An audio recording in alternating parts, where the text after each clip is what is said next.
নোয়াখালীর ঐতিহ্যবাহী একটা পিঠা আজকে আপনাদের সাথে শেয়ার করব। পিঠায় লাগবে 3টি হাঁসের ডিম, যে কোনো ধরনের ডিম ব্যবহার করতে পারবেন।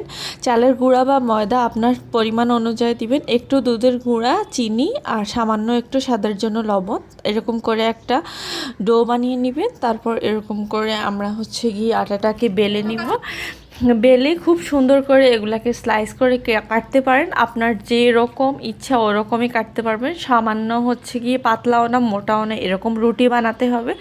তারপর এটাকে আমরা এখন খুব সুন্দরভাবে কাটিং মেশিন দিয়ে এটাকে খুব সুন্দরভাবে কেটে ফেলেছি, যেহেতু আমরা ইজিভাবে এটাকে খাই। অনেকে অনেকভাবে খায়, আপনি চাইলে সাইজ ছোট করতে পারেন, বড় করতে পারেন, সেটাতে কোনো সমস্যা নেই।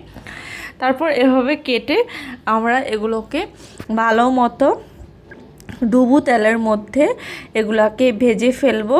আপনার এক সাইড ভালোভাবে ভাজার পর অন্য সাইডও ভালোভাবে ভাজা হয়ে যাবে, খুব সুন্দরভাবে ফুলবে, এটা দেখবেন।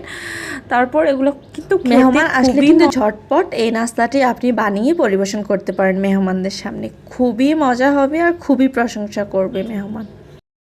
আর একদমই টাইমলেস এবং ইফোর্টলেস নাস্তা, খুবই মজাদার এই নাস্তাগুলো। যারা বানিয়ে খান, একটু লাইক, কমেন্ট, শেয়ার এবং সাবস্ক্রাইব করে দেবেন।